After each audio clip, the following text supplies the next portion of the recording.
We got another Lifetime movie special, y'all. My favorite. Today I'm reviewing Sting. The itsy bitsy spider went up the water spout.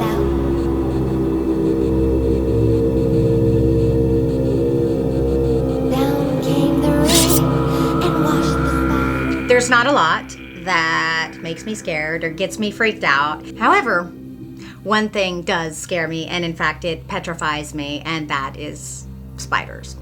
I believe, but I'm not completely sure, that it stems from a game of hide and seek when I was younger, where I ran face first into a yellow garden spider, or one of these. So you can see that monster there. They get in their web and they just sit in the middle of it, waiting for something or someone, such as myself, to go right into it.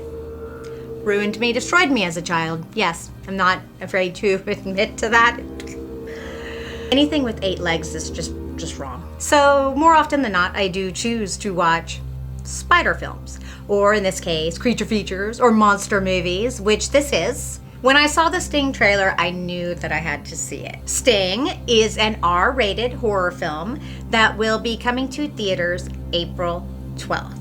Sting was directed by Kay Roach Turner and stars Elila Brown, Jermaine Fowler, and Penelope Mitchell. The practical effects were done by Weta Workshop. I'm going to keep this review as spoiler-free as possible.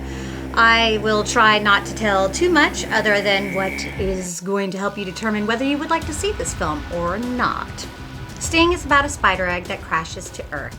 Charlotte, a young girl, finds the spider after it's hatched and bonds with it and decides to keep it. The more Charlotte bonds with the creature, the more fantastical the creature is. She realizes that the creature mimics her sounds and other sounds around it, and she teaches it how to make a noise for when it's hungry.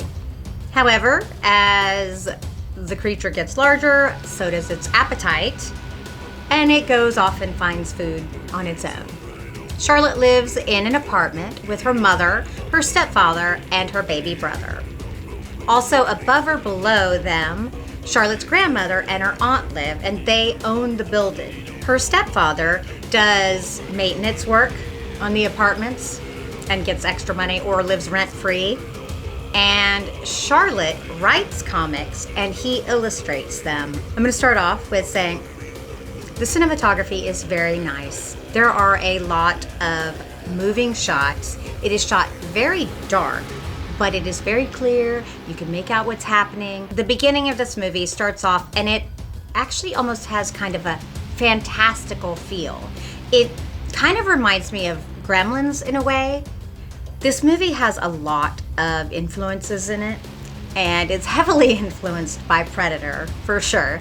There's a line pretty much from Predator, and the sounds that the spider makes are very Predator-like, which I like. The concept of Sting is actually really cool. I love the idea of an alien spider. I think the production value and I think that the quality of this film is very, very good. Weta did a wonderful job on the spider, and it looked very cool and very scary. I would have loved to have seen more of it. We really didn't get all that much to it. But there are some significant issues that I have with this film. My biggest issue with this film is the characters. They are all caricatures of people. None of them are written like real people at all.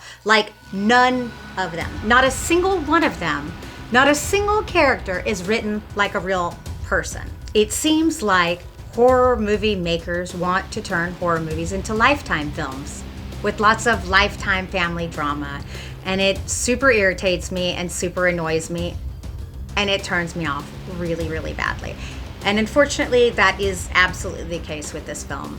You have an obnoxious girl. There are moments where she's fine, and then she's just insane.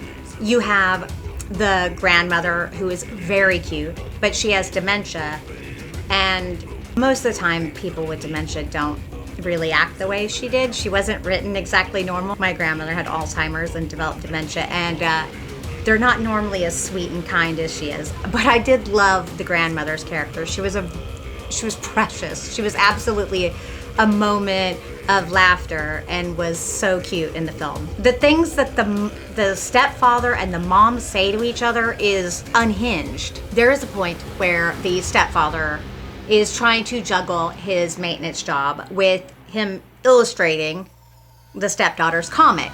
He recently hears that he got kicked off as illustrator because he couldn't produce the illustrations quick enough.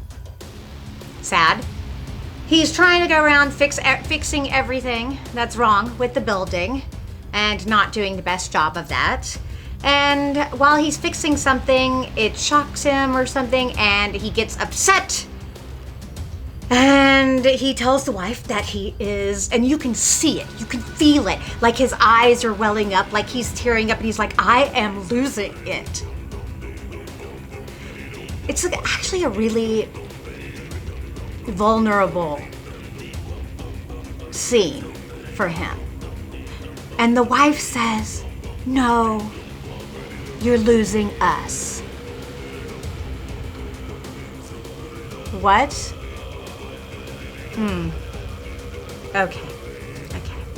That's not the play here. Then she decides to put what has happened in her previous relationships on this new relationship, which is insane. That is the most unhealthy thing that a person can do. You don't put what has happened in your past on someone new in your life. That's just psychology 101. My issue with this film is the way characters are written, how they're written, and the fact that no one is good. And I don't want to root for any of them. Quite frankly, I kind of wanted them all to get it, except for the grandmother and the exterminator. Oh, and the baby. When you have characters that are chattering back and forth and everyone in the audience is like, oh my gosh, there's a problem. There's a problem with the way your characters are. Because I wasn't the only one. This could have been so much better had they not focused on this Lifetime movie. I don't like Lifetime movies. I've said this again, and I've said it again, and I'm gonna say it one more time. If I wanted to watch a Lifetime movie, I would go watch a Lifetime movie. I wouldn't watch horror movies. So please stop giving me Lifetime films. Please, for the love of stop giving me Lifetime films. Okay, I need to calm down. Now I'm the one that's unhinged. There was one moment where I felt the characters were written well, and it's when the mother is talking to the stepfather about how Charlotte feels about him and what he's not seeing and realizing. That was a good moment. That was a great moment. More of that would have been, okay, don't love it in a horror movie, could have a little bit of it. Now, even though the characters were not written the way I like characters to be written at all, I don't think the acting was bad. I think that each actor did what they could with their roles and, tried to make it work.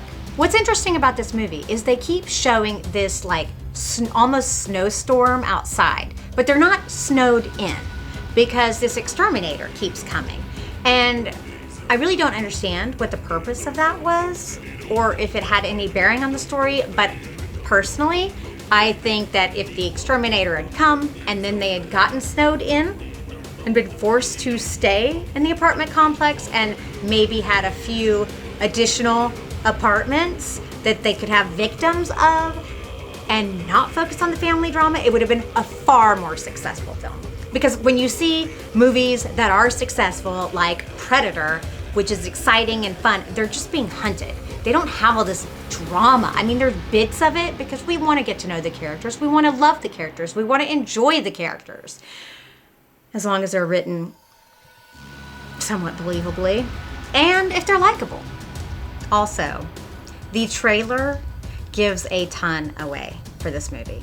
I just want you to know that. It gives so much away. So if you don't like having your films spoiled, I suggest not watching the trailer before you see this film. Here's the rundown. It's a well-shot alien spider film. It's not particularly scary, but it does have some pretty good gore and some amazing effects, and the spider is really cool looking. And when it's small, it's even very cool. However, it's got really, really awfully written characters. to the point where if you're anything like me, it ruins the film for you. That is my final take on the film. For me, it would be worth a watch because I enjoy watching gore and effects like that. So at least for a one-time watch, it's worth it. I really don't care to see this film again though, ever. Are you afraid of spiders? Do you plan on seeing Sting? Do you like creature movies? Let me know in the comments below. And as always, I really do hope that you have the most amazing day, my spooky darlings. I would like to give a big, wonderful thank you to my Patreon members.